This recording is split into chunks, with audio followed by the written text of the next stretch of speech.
بسم اللہ الرحمن الرحیم۔ معزز ناظرین، آج الحمدللہ رمضان المبارک کا تیسرا دن ہے اور ہم قرآن کریم کے تیسرے پارے کے مضامین کا اللہ کی توفیق سے جائزہ لیں گے۔ قرآن کریم کے تیسرے پارے میں سورہ بقرہ کی 33 آیات اور سورہ آل عمران کی 91 آیات ہیں۔ گویا یوں سمجھ لیجئے کہ 124 آیات پر اللہ تعالیٰ کی مہربانی سے آج گفتگو ہوگی۔ تیسرے پارے میں 124 آیات ہیں اور 17 رکوع ہیں۔ پہلے رکوع کا آغاز یعنی پارے کا آغاز انبیاء علیہم الصلاۃ والتسلیمات کے شرف اور ان کی فضیلت کے بیان سے ہو رہا ہے۔ انبیاء علیہم الصلاۃ والتسلیمات اللہ تعالیٰ کے چنے ہوئے افراد۔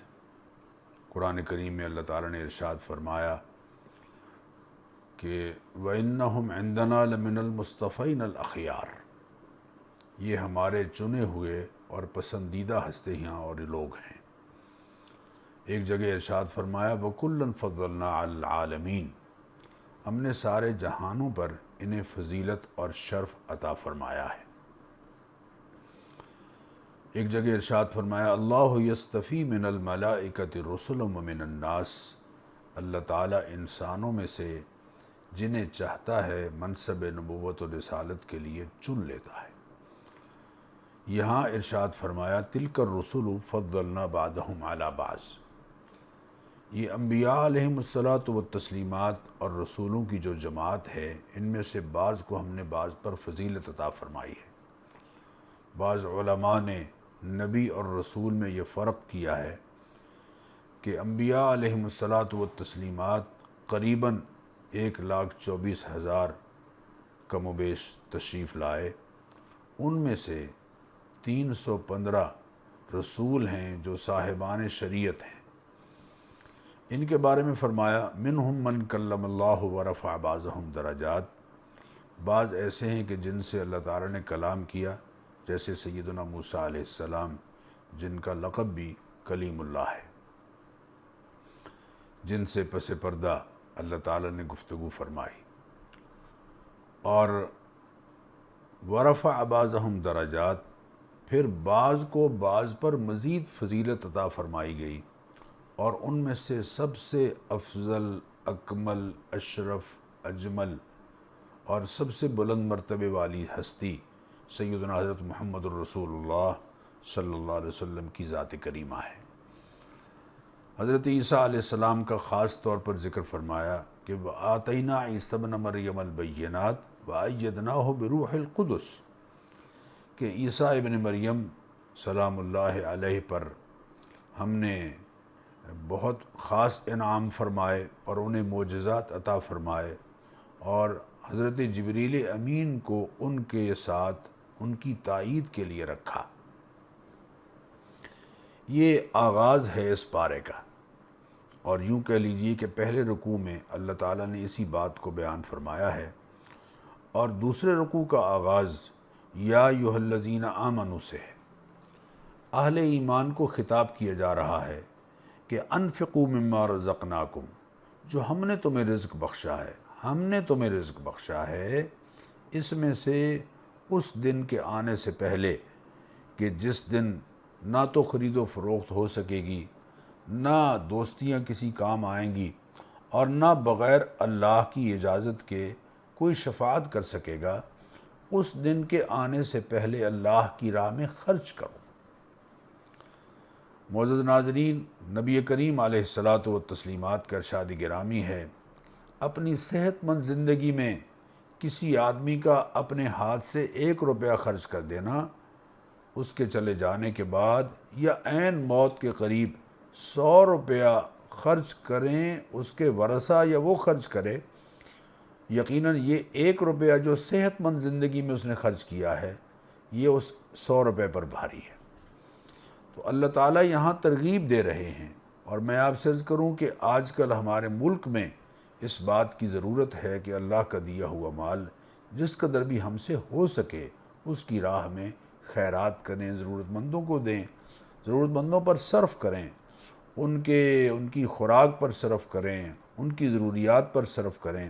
یقیناً صدقے میں دیا ہوا مال کبھی صدقہ مال کو کم نہیں ہونے دیتا۔ نبی کریم علیہ الصلاۃ والتسلیمات نے ارشاد فرمایا، چند باتیں ایسی ہیں کہ جن پر میں قسم کھا سکتا ہوں، ان میں سے ایک ہے کہ ما نقص مال عبد من صدقۃ، صدقہ کرنے سے کسی کا مال کم نہیں ہوتا۔ اس کے بعد پھر دوسرے رکوع میں جو آیہ کریمہ ہے جسے ہم آیت الکرسی کہتے ہیں، اور یہ قرآن کریم کی اعظم ترین آیات میں سے ہے۔ اللہ کی توحید کا جس قدر بیان اس آیت میں ہے، قرآن کریم کی کسی اور آیت میں نہیں۔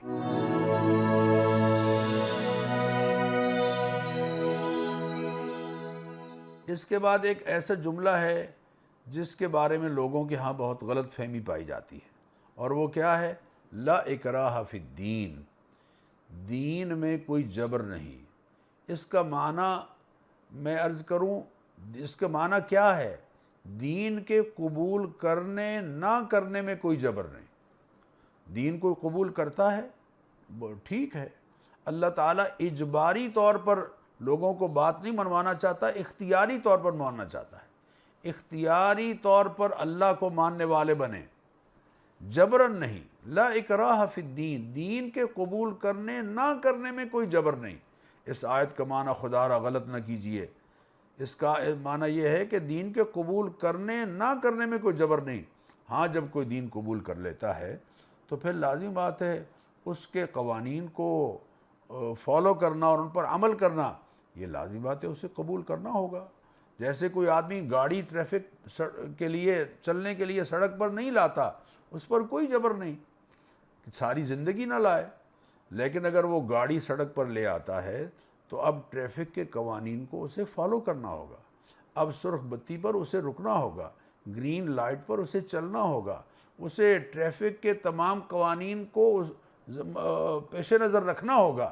اب اگر وہ یہ کہے کہ یہ مجھ پر جبر ہو رہا ہے تو یہ اس کی نادانی اور ناسمجھی ہے۔ یہی بات اس آیت میں اللہ تعالیٰ نے سمجھائی ہے، اور یہ سمجھایا ہے کہ اللہ اپنے بندوں کا، مومنین کا دوست ہے اور ولی ہے اور کارساز ہے، اور جو کفار ہیں ان کا تو کارساز طاغوت ہے۔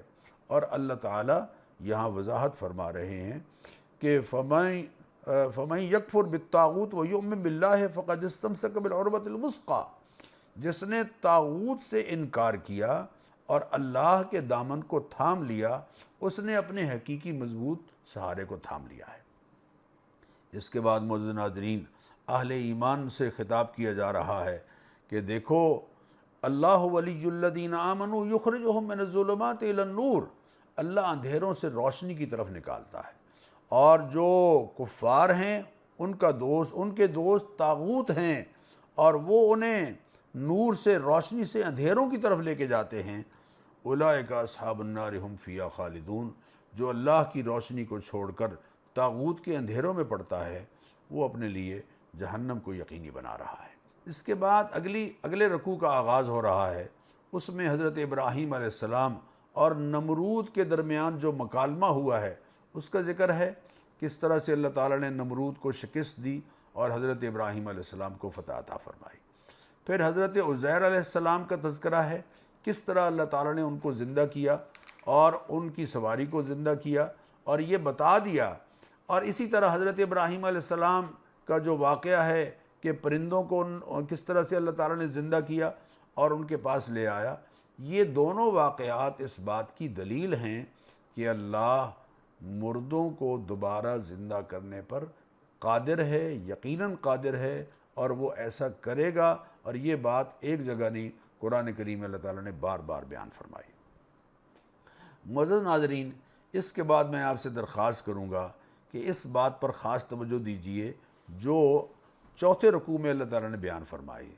اللہ تعالیٰ نے چوتھے رکوع میں فی سبیل اللہ، یعنی اللہ کی راہ میں خیرات کرنے کا سلیقہ سکھایا ہے۔ فرمایا مثل الذین ینفقون اموالہم فی سبیل اللہ، جو اللہ کی خوشنودی کے لیے، اللہ کی رضا کے لیے اللہ کی راہ میں خیرات کرتے ہیں، ان کی مثال ایسے ہے کہ جیسے ایک دانہ ہے، اسے اگایا جاتا ہے، اس میں سے 7 بالی نکلتی ہیں، 7 سٹے نکلتے ہیں، اور ہر سٹے میں پھر 100 دانہ ہے۔ اللہ اس کے ایک دانے کو 100 دانے کے برابر، یعنی 1 روپے کو 700 روپے، بلکہ واللہ یضاعف لمن یشاء، جتنا اخلاص ہے اتنا ہی اللہ بڑھاتا چلا جاتا ہے اجر، اور اللہ جس کو چاہتا ہے اس سے بھی دگنا عطا فرما دیتا ہے۔ یعنی اس 1 روپے کو 700 سے اور 700 کو پھر 700 سے آپ ملٹیپلائی کرتے چلے جائیے، یہ وہ شخص ہے جس نے اللہ کی رضا کے لیے خیرات کی ہے۔ آداب بیان فرمایا، الذین ینفقون اموالہم فی سبیل اللہ، جو اللہ کی راہ میں مال خرچ کرتے ہیں، ثم لا یتبعون ما انفقوا منا ولا اذى، پھر خیرات کر کے جن کو پیسے دیتے ہیں ان کو کوئی تکلیف نہیں پہنچاتے، ان پر کوئی احسان نہیں جتاتے، ان سے تھینکس اور شکریہ کی توقع نہیں رکھتے اور امید نہیں رکھتے، لہم اجرہم عند ربہم، اللہ فرماتے ہیں ان کا اجر ہمارے ذمہ ہے، ان کو اجر ہم دیں گے۔ اور پھر فرمایا دیکھو، قول معروف و مغفرۃ خیر من صدقۃ یتبعها اذی، اچھی بات کہہ دینا، ایک میٹھا بول دینا اور درگزر کرنا، یہ بہتر ہے ایسے صدقے سے کہ صدقہ دیا اور تکلیف پہنچائی، صدقہ دیا اور ایک عورت کو تھیلا دیا جا رہا ہے آٹے کا اور 7 ہاتھ اس پر رکھے ہوئے ہیں سرمایہ داروں کے، لا حول ولا قوت الا باللہ، اس کی عزت نفس کو مجروح کیا جا رہا ہے۔ یہ اللہ تعالیٰ اس سے روک رہے ہیں اور فرما رہے ہیں یا ایھا الذین آمنوا، اے ایمان والو، لا تبطلوا صدقاتکم بالمن والاذی، اپنے صدقات کو احسان جتا کر اور تکلیف پہنچا کر ضائع نہ کرو۔ اگر تم احسان جتاؤ گے اور تکلیف پہنچاؤ گے تو تم اپنے صدقات کو ضائع کر رہے ہو، اس شخص کی طرح کہ جو اپنا مال لوگوں کے دکھلاوے کے لیے خرچ کرتا ہے۔ اس کی مثال ایسے ہی ہے جیسے ایک پتھر ہے جو ڈھلوان پہ پڑا ہوا ہے، اس پر آندھی چلتی رہی، مٹی جم گئی، لیکن بارش زوردار آئی، فترکہ صلدا، تو اس پتھر کو اس نے بالکل صاف کر کے رکھ دیا۔ لا یقدرون مما کسبوا علی شیء، جیسے یہ پتھر مٹی سے صاف ہو جاتا ہے، اسی طرح احسان جتانے والے کی نیکیاں بالکل ضائع ہو کے رہ جاتی ہیں، اللہ تعالیٰ کے ہاں وہ کچھ بھی نہیں پائے گا۔ اس کے بعد پھر اللہ تعالیٰ نے ان لوگوں کی مثال بیان فرمائی جو اللہ کی رضا اور خوشنودی کے لیے مال خرچ کرتے ہیں۔ 2 مثالیں بیان کر کے سمجھایا کہ اللہ کی رضا اور خوشنودی کے لیے مال خرچ کرنے والے یقیناً اللہ تعالیٰ کے ہاں سے اجر پائیں گے۔ اس کے بعد معزز ناظرین، ایک اور بڑی اہم بات جو ہمارے معاشرے میں بار بار دکھائی دیتی ہے، اس کا ذکر ہو رہا ہے، اور میں آپ سے درخواست کروں گا کہ یہ جو تیسرے پارے کے 5ویں رکوع کی پہلی آیت ہے، جو آیت نمبر 267، اس پر خاص طور پر توجہ دیجیے۔ یا ایھا الذین آمنوا، اے ایمان والو، انفقوا من طیبات ما کسبتم، اپنی کمائی میں سے جو پاکیزہ چیزیں ہیں وہ اللہ کی راہ میں خرچ کرو۔ وَمِمَّا أَخْرَجْنَا لَكُم مِّنَ الْأَرْضِ، زمین سے جو فصل تمہیں حاصل ہوتی ہے اچھا مال اللہ کی راہ میں دو۔ وَلَا تَيَمَّمُوا الْخَبِيثَ مِنْهُ تُنْفِقُونَ، اور جو خرچ کرتے ہو اس میں گھٹیا مال کا ارادہ تک نہ کرو، اللہ کے راستے میں ناقص مال۔ وَلَسْتُمْ بِآخِذِيهِ إِلَّا أَن تُغْمِضُوا فِيهِ، آنکھیں بند کر لو تو الگ بات ہے، ورنہ خود لینے کے لیے تیار نہیں ہو۔ یہ ٹیڈی بکرے جو ہم اللہ کے راستے میں خیرات کر رہے ہیں، کبھی زندگی میں گھر میں پکانے کے لیے گوشت لائے ہیں؟ یہ پھپھرے جو دریا کے کنارے اور سڑک اور نہر کے کنارے جو شاپر میں پھپھرے لے کر لوگ کھڑے ہو رہے ہیں اور ہم سر نیچا کر کے اپنا صدقہ دے رہے ہوتے ہیں، بندگان خدا کبھی زندگی میں اپنے بچوں کے لیے وہ پھپھرے پکانے کے لیے لائے ہیں؟ ہم کبھی نہیں لائے۔ گھٹیا مال اللہ کو دے رہے ہو۔ اللہ کو پاکیزہ مال دو، کوالٹی بہتر ہونی چاہیے، کوانٹٹی پر مت جائیں۔ ساری دنیا کی غربت مٹانا اور سارے دنیا کے بھوک مٹانا ہمارے ذمہ نہیں ہے۔ اچھا مال اللہ کی راہ میں خیرات کیجیے، اچھا مال، پاکیزہ مال، جس دکان سے گوشت گھر میں پکانے کے لیے لاتے ہیں وہاں سے گوشت لیں اور غربا میں تقسیم کریں۔ یہ ٹیڈی بکرے کی نہ کھال کسی کام کی، نہ گوشت کسی کام کا۔ لوگ کہتے ہیں جی یہ بلا کو روکتا ہے، وہ تو صحت مند آدمی کا ایک مکہ نہیں روک سکتا، وہ بلا کو کہاں سے روکے گا؟ اور یہ بلا کا رنگ کس نے بتایا آپ کو کہ کالا ہوتا ہے؟ بلا کا کوئی رنگ نہیں، بلا مانے آزمائش، آزمائش۔ اللہ کی راہ میں بہترین صدقہ دینا ہے۔ وما انفقتم من نفقۃ او نذرتم من نذر فإن اللہ یعلمہ، جو تم خیرات کرتے ہو یا جو منت مانتے ہو، اللہ تعالیٰ اسے اچھی طرح سے جانتے ہیں کہ تمہاری نیت کیا ہے۔ اور وما تنفقوا من خیر فلانفسکم، جو تم خرچ کرو گے اس کا فائدہ تمہیں کو ہوگا۔ وما تنفقون الا ابتغاء وجہ اللہ، اور دیکھو اللہ کی رضا اور خوشنودی کے لیے خرچ کرنا ہے۔ وما تنفقوا من خیر یوفی الیکم، جو اللہ کی راہ میں خیرات کرو گے پورا پورا اللہ تمہیں عطا فرمائیں گے، تمہاری حق تلفی نہیں ہوگی۔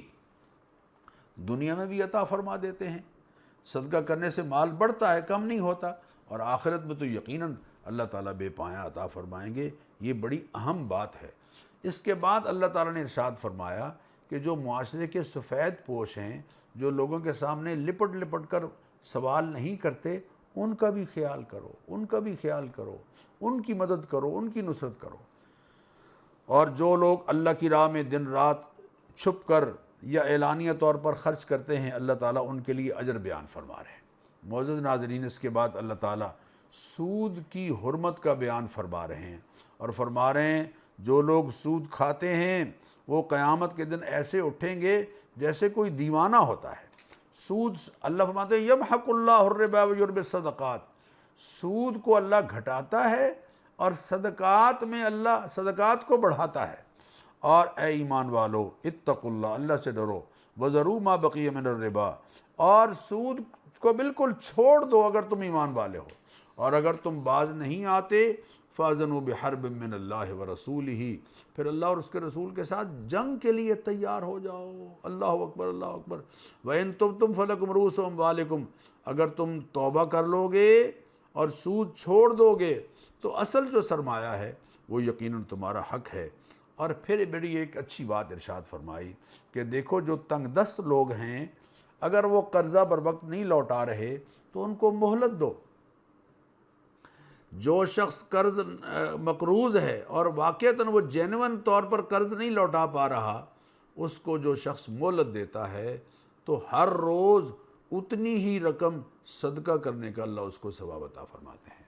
اس کے بعد معزز ناظرین، سب سے بڑی قرآن کریم کی آیت جو معاملات کے بارے میں ہے، معاملات کو دین نے کتنی ترجیح دی ہے، اہمیت دی ہے۔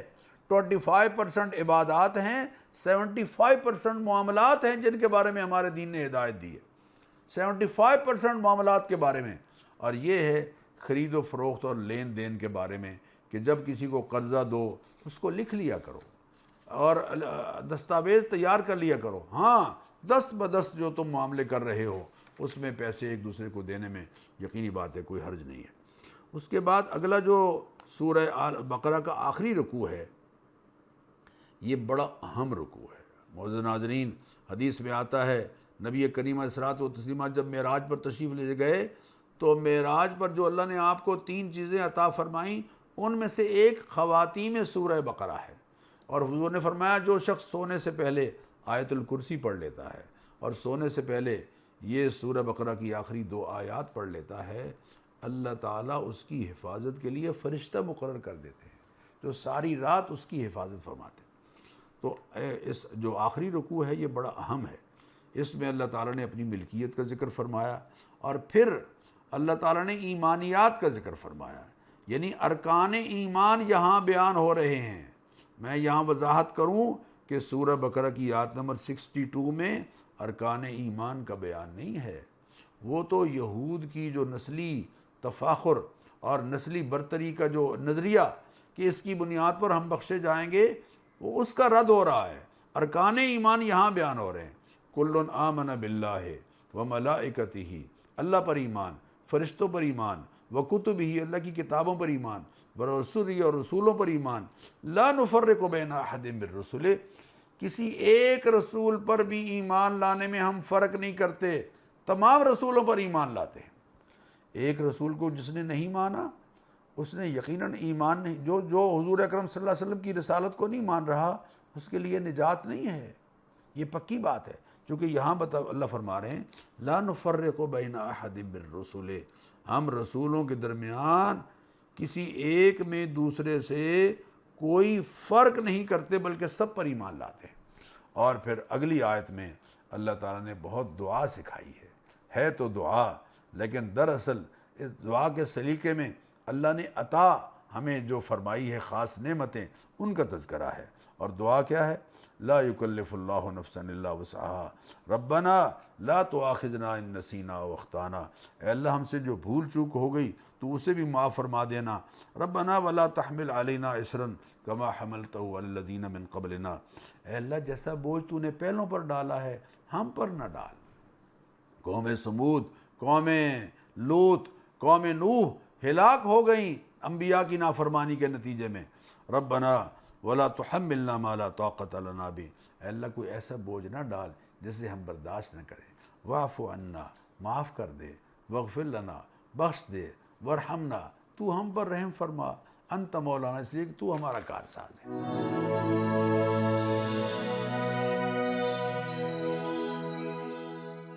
اس کے بعد الحمدللہ آگے سورہ آل عمران کا ذکر ہو رہا ہے، شروع ہو رہی ہے۔ سورہ آل عمران میں 20 رکوع ہیں اور 200 آیات ہیں، اور یہ دراصل اس کے جو تقریباً یوں کہہ لیجئے کہ 80-90 آیات ہیں، وہ مسیحی برادری کے 60 افراد کا وفد نجران سے نبی اکرم صلی اللہ علیہ وسلم کے پاس آیا تھا، اور انہوں نے حضور اکرم صلی اللہ علیہ وسلم سے حضرت عیسیٰ علیہ السلام کے بارے میں بہت سے سوالات کیے، اور آپ صلی اللہ علیہ وسلم نے ان کے جوابات دیے۔ یہ تقریباً یوں سمجھ لیجئے کہ 80-90 آیات اس مضمون کو لیے ہوئے ہیں جو حضرت عیسیٰ علیہ السلام کے بارے میں عیسائیوں مسیحی برادری نے سوال کیے، اور آپ صلی اللہ علیہ وسلم نے ان کے جوابات دیے۔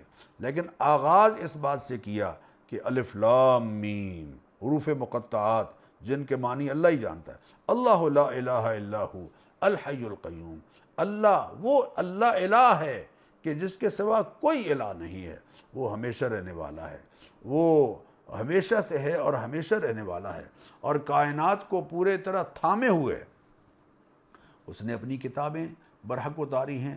انزل التوراۃ والانجیل من قبل ھدی للناس، تورات کو اتارا، انجیل کو اتارا، اور وانزل الفرقان، اور قرآن کریم کو اتارا، اور وہی ہے جو رحم مادر میں انسان کی تصویر کشی کرتا ہے۔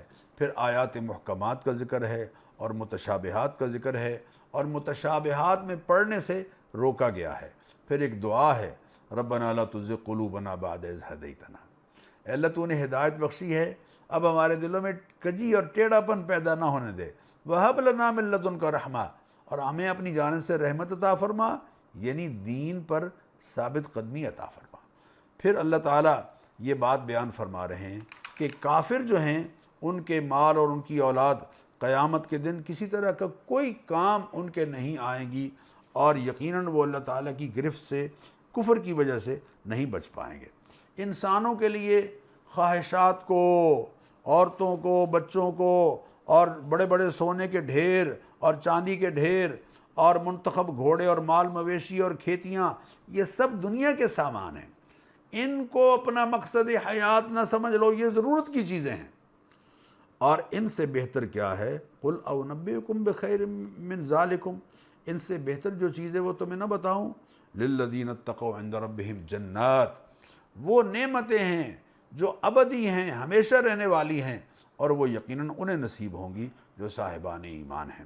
اب میں آپ سے عرض کروں گا کہ ذرا صاحبان ایمان کی صفات کو ذرا سن لیجئے، وہ کون سی ہیں؟ الصابرین، وہ صبر کرنے والے ہیں، الصادقین، وہ قول اور فعل کے سچے ہیں، القانتین، وہ فرمانبردار ہیں، المنفقین، وہ اللہ کی راہ میں خرچ کرنے والے ہیں، المستغفرین بالاسحار، سحری کے وقت کھڑے ہو کر اللہ تعالیٰ سے مغفرت طلب کرنے والے ہیں۔ معزز ناظرین، رمضان کا مہینہ ہے، سحری وقت جب اٹھیں تو 2 نفل پڑھ لیا کریں، اللہ سے کچھ دعا کر لیا کریں۔ المستغفرین بالاسحار کی تعریف تو خود اللہ تعالیٰ کر رہا ہے، پھر اللہ اپنی الوہیت کے گواہ خود بن رہے ہیں۔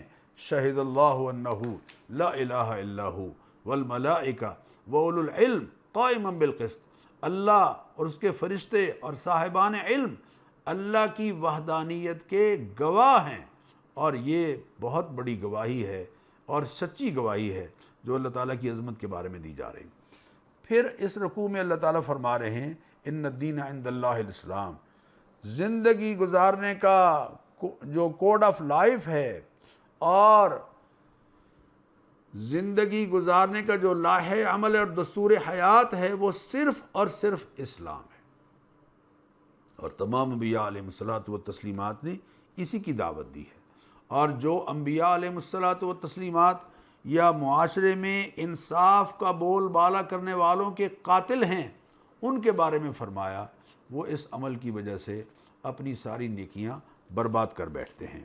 پھر قیامت کے دن اللہ تعالیٰ سب کو جمع کریں گے جس کے آنے میں کوئی شک نہیں، اور جو کچھ کوئی کر کے لایا ہے اس کا پورا پورا صلہ اللہ تعالیٰ عطا فرمائیں گے۔ پھر وہ آیت ہے جو ہم عام طور پر پڑھتے ہیں، اللہم مالک الملک تؤتی الملک من تشاء، جسے چاہتا ہے تو بادشاہت عطا کر دیتا ہے، آزمائش کے طور پر یا اعزاز کے طور پر، وتنزع الملک ممن تشاء، اور جسے چاہے بادشاہت واپس لے لیتا ہے، اور وتعز من تشاء وتذل من تشاء، جسے چاہتا ہے عزت دیتا ہے، جسے چاہتا ہے اس کو ذلت کی راہیں اس پر کھول دیتا ہے، تو بے شک ہمیشہ قادر رہنے والا، ہمیشہ قدرت والا ہے۔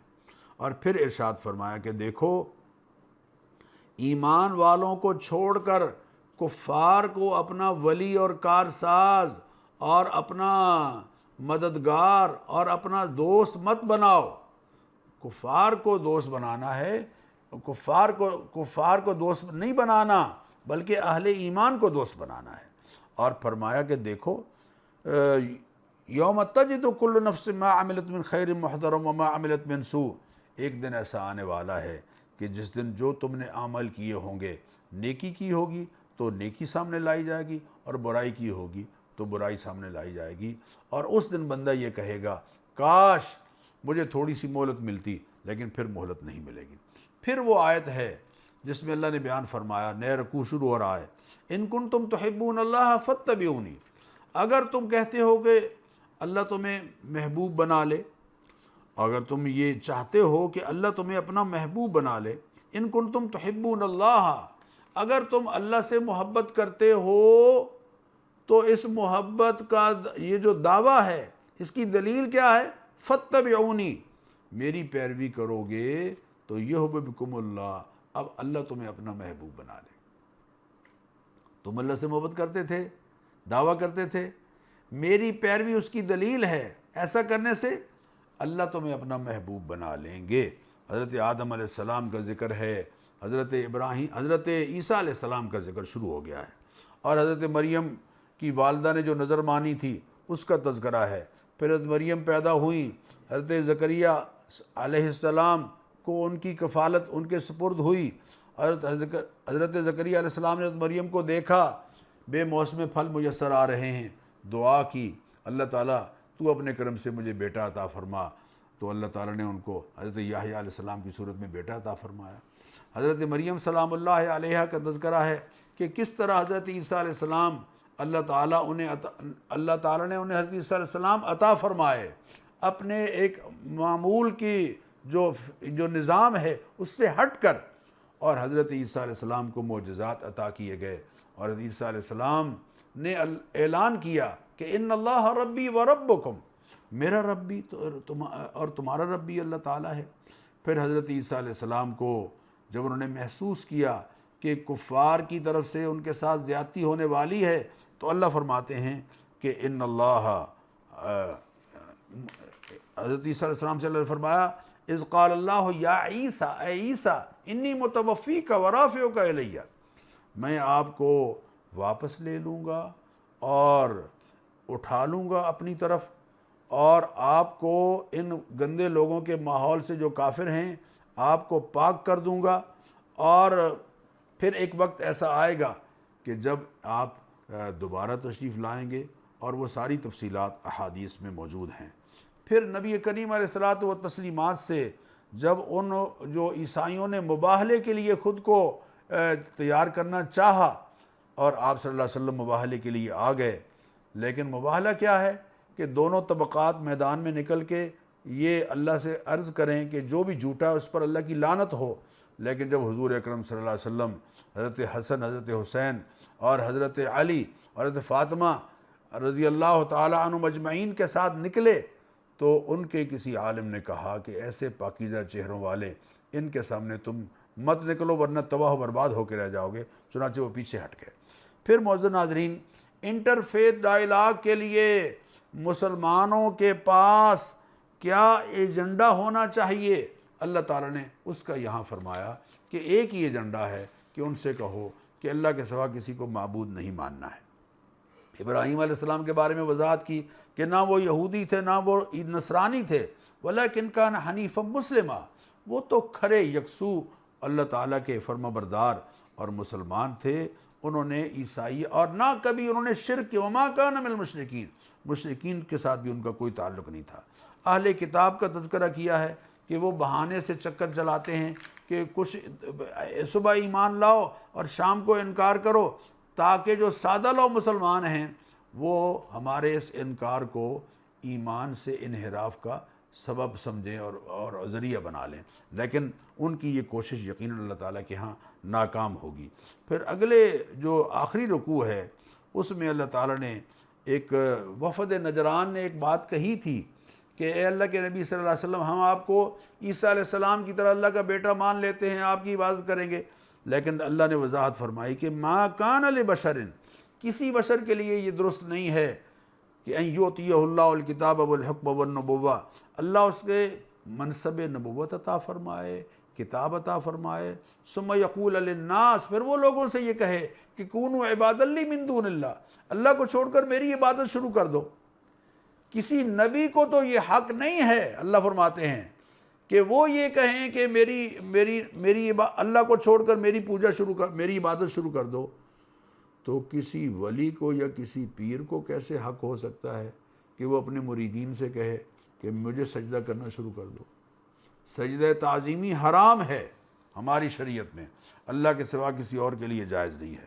پھر اس عہد کا ذکر ہے جو انبیاء علیہ الصلاۃ والتسلیمات سے محبوب کریم رؤوف الرحیم علیہ الصلاۃ والتسلیمات کی ذات کریمہ کے بارے میں لیا گیا کہ جب آپ تشریف لائیں گے لَتُؤْمِنُنَّ بِهِ وَلَتَنْصُرُنَّ، آپ نے یا آپ کی امت، آپ کے امتیوں نے ان پر ایمان لانا ہے اور ان کی نصرت کرنی ہے۔ اور سب نے اقرار کیا اور اللہ تعالیٰ فرما رہے ہیں کہ تمہارے اس اقرار پر میں خود گواہ ہوں۔